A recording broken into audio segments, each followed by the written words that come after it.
So tell us about Amobee today after the Videology deal. Obviously a big noise in the ad tech market. What interested you in Videology?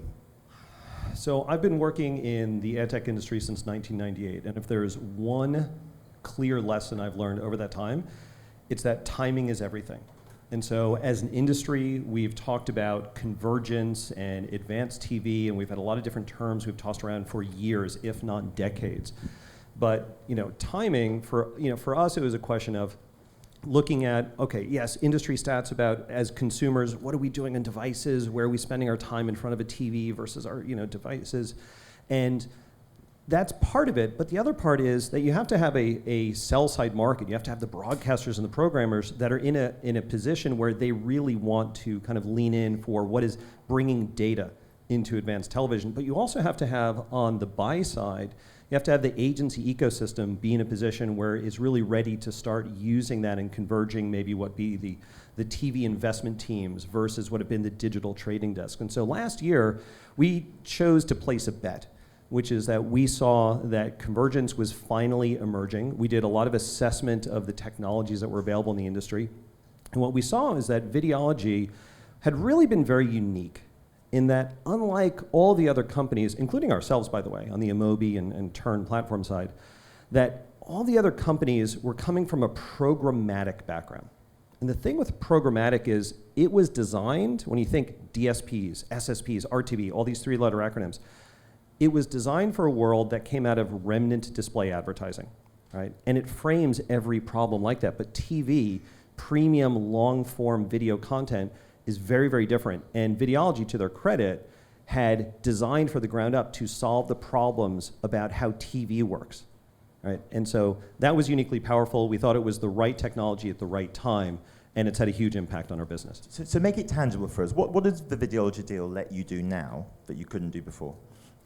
So there are a couple of things. One is with what we've acquired in, and our partnership with Nielsen, we are able to bring converged measurement to linear plus digital activation, right? And so when we use the term, advanced TV, it's very much about being able to take that digital first audience, first party data, and to use that within what is video, what is OTT, what is connected TV, but also to linear.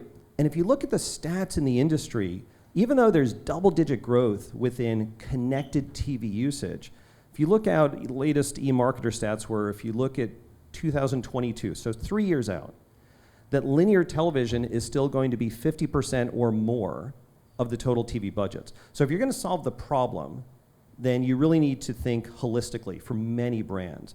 And so we're now able to work with our brands directly, with our agency partners, to be able to create for them true converged media solutions.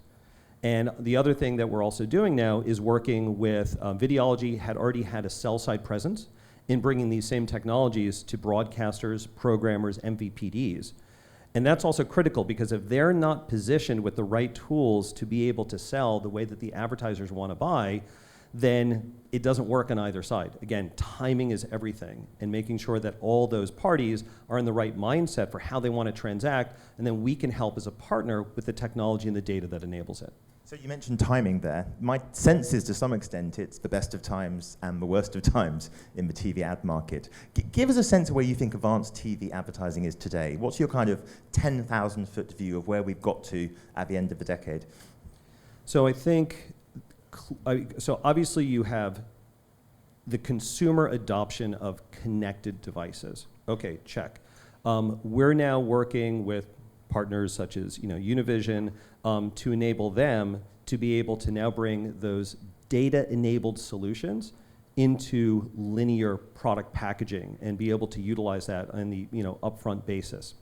So I think there's been an almost quantum leap over the last 6 months or 12 months about the types of solutions that are now available in market. I think one of the bigger barriers that probably exists in the industry, it's not around the technology, it's actually within some of the agencies, and not all of them, around what have been the silos between the TV investment teams and the digital trading teams, and breaking down the silo walls so that you can really get both teams. They don't have to be the same people, but getting them to look at the same measurement data and turning that same measurement data into integrated planning so that on behalf of a brand, when you're trying to reach an audience, you shouldn't have to focus on devices per se, except for how you want to have a messaging experience.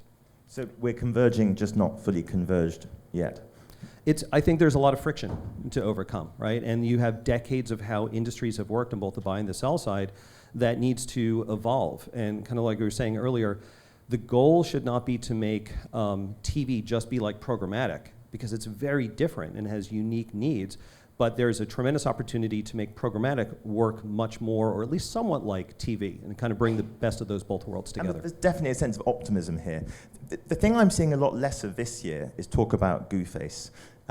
Spend on Facebook and Google, their video products, is still growing very fast. They're less here than perhaps they were a few years ago, but it is still a lot of money. What does TV have to do to take some of that money back? So, I mean, that's an interesting question for, I think, a very well-informed audience that we have here. I mean, I think the main things that I hear about, right, and you'll get different answers depending upon who you ask, is that what Google and Facebook have offered is the targetability. It's the data that translates into audience. An audience at scale, and scale that is measurable. And when you're able to measure and to be able to understand your ROI, your return on ad spend, against that scaled audience, that's very, very compelling. And so the opportunity now is you have all this fantastic premium long-form content or streaming content that is not the strength for Facebook and YouTube, right?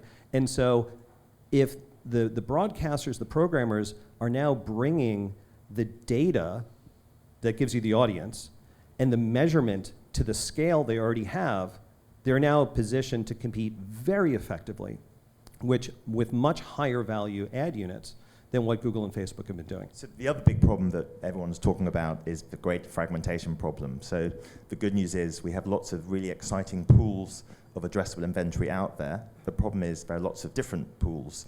It's a pretty complex landscape. Does the TV industry have a complexity problem? It has a complexity inevitability, right? So that fragmentation is going to occur. The job for some of us in an audience like this, for like on the tech vendor side, is to simplify out that complexity. Like at the end of the day, if you're a programmer, you should not have to care necessarily about what is the device that you're selling the inventory against. It's what is the audience, and the programming and all of those devices should seamlessly roll up. Same thing on the buy side, right? They should be focused on what is the consumer journey, what is the experience across channels, without having to be prescriptive about which consumers are going to occur on which devices, which channels. So the job of the tech vendors like us is to solve for that complexity so people can run their business. But if people are spending on the buy side and the sell side, if they're spending all their time trying to figure out how to micromanage those channels, then I think we've failed as an industry. So a final word for you then. So as you look at the TV industry heading into the 2020s, what are the kind of building blocks of a successful advanced TV advertising strategy for the sell side? You know, what do broadcasters like Univision, Fox, and everyone else here in the room need to be assembling to be able to compete in that 2020s market? I think one of the key things is to just ensure that organizationally they're looking at what becomes programmatic as an and, as opposed to an or, right? Are we going to do traditional selling versus what is programmatic selling? No. It's just an enabling technology, right?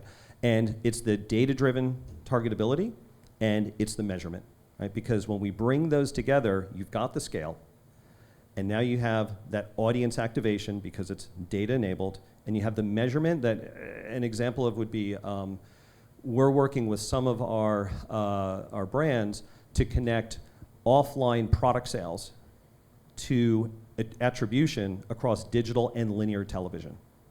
And that's incredibly powerful. And previously, those had to be siloed apart. But now, when you can join that measurement together, TV has always been the most effective audience reach, right? The best ROI against that. And now we can actually get the measurement across both. And that's what enables dollars and budgets to flow back and forth. I mean, it's a really exciting time. We're going to supercharge the medium. Philip, thank you for setting the scene. That's been great.